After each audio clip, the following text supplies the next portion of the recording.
শিক্ষক দিবসের প্রাক্কালে আজ আমি একটি গল্প শোনাব।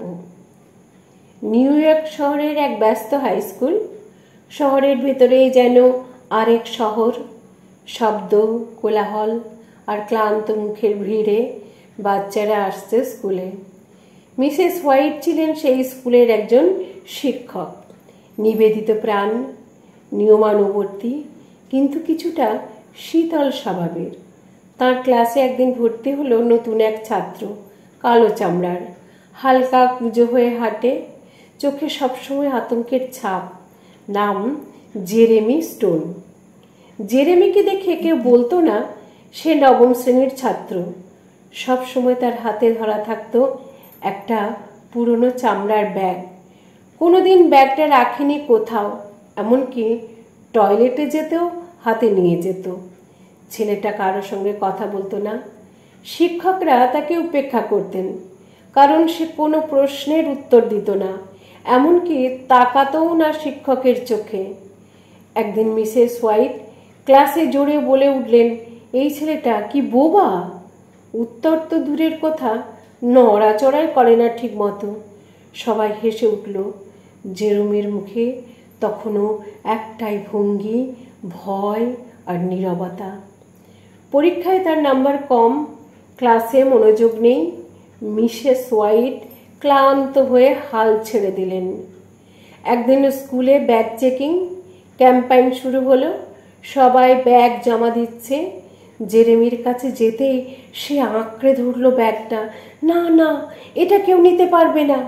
তার চোখে একরাশ আতঙ্ক, বুক ধুকফুক করে উঠেছে।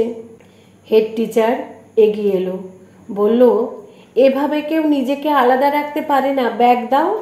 জোর করে ব্যাগটা খুলে দেখা গেল একটা ছোট্ট লাঠি, কিছুটা শুকনো খাবার, একটা মেয়েদের চুলের ক্লিপ, একটা ছোট শিশির বোতল আর একটা চিঠি। চিঠিতে লেখা ছিল, জেরেমি, মা হয়তো আর তোমার সাথে স্কুলে যেতে পারবে না, কিন্তু এই ব্যাগের প্রতিটি জিনিসে আমার স্পর্শ আছে। কখনো ভয় পাস না, তুই পারবি, মা বিশ্বাস করে তুই পারবি।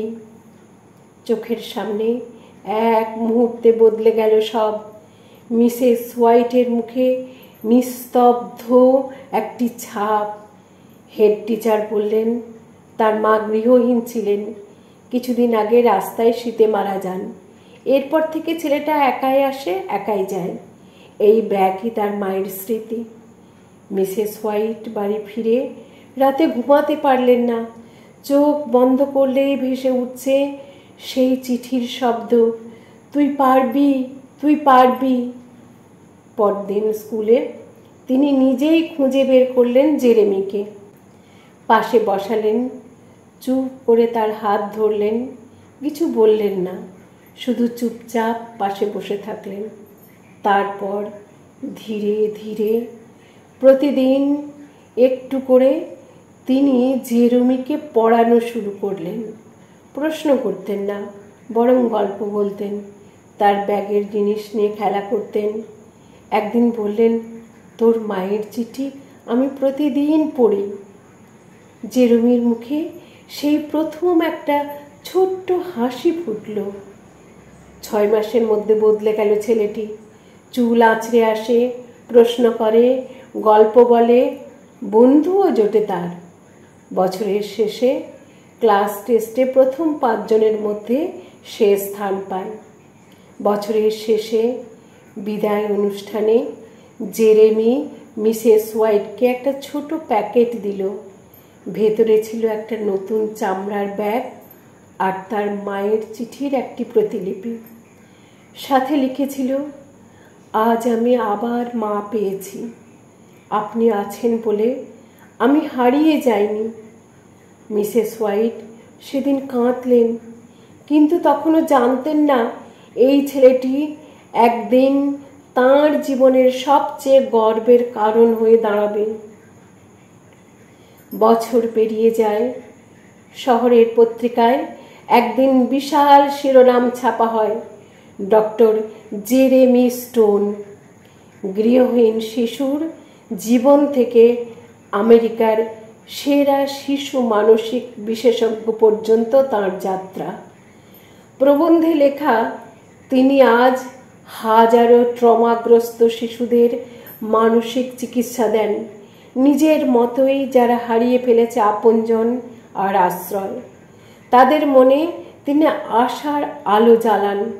তার ঠিক নিচে নিজের হাতে লেখা ছোট্ট একটা মন্তব্য, আমার আর যা কিছু, তার পেছনে যিনি আছেন তিনি আমার একজন শিক্ষক, যিনি শুধু আমাকে পড়াননি, আমাকে মানুষ করে তুলেছেন। তাঁর দেওয়া ব্যাগের নিচে আজও লেখা আছে সেই কথাটা, একজন মায়ের শেষ চিঠি আর একজন শিক্ষিকার প্রথম ভালোবাসা এই ব্যাগেই বেঁচে আছে। একদিন ডক্টর জেরেমি নিজেই মঞ্চে দাঁড়িয়ে বললেন, আপনারা হয়তো আমাকে মনোবিজ্ঞানী হিসাবে চেনেন, কিন্তু আমার জীবনের সবচেয়ে বড় পরিচয় হলো আমি মিসেস হোয়াইট নামের এক শিক্ষিকার ছাত্র ছিলাম। তিনি যদি সেদিন আমার হাত না ধরতেন তাহলে আজ আমি হয়তো বেঁচে থাকতাম না। মঞ্চের একপাশে বসা বৃদ্ধা শিক্ষিকা তখন কান্নায় চোখ মুছছিলেন। তাঁর হাতের আঙুলে এখনো সেই পুরনো চামড়ার ব্যাগের ছোট্ট চাবি ডিম ঝুলছিল। শিক্ষকের একটা স্পর্শ, একটা ভালোবাসার চোখ, এটাই পারে অন্ধকার জীবনেও আলো জ্বালাতে। কারণ শিক্ষকতা পেশা নয়, তা হলো আত্মা দিয়ে অন্য কারো জীবন গড়ার ব্রত। গল্পের নাম একটি চামড়ার ব্যাগ, বিদেশি ঘটনা অবলম্বনে ফারহানা ইয়াসমিন। কোনো মানুষ কিন্তু সহজে হেরে যেতে চায় না, কিন্তু একজন পরিণত মানুষ তার সন্তানের কাছে আর একজন আদর্শ শিক্ষক বা শিক্ষিকা তার ছাত্রের কাছে হারতে গর্ব অনুভব করে। এই হার গর্বের হার, মাথা উঁচু করে বলার হার। তাহলে এই অদম শিক্ষিকার আজকের গল্প শেষ। আবার কখনো এরকম গল্প নিয়ে আমি আসবো আপনাদের কাছে, যদি আপনারা আমাকে সাপোর্ট করেন, তাহলেই তো প্রাণিত হব। নমস্কার।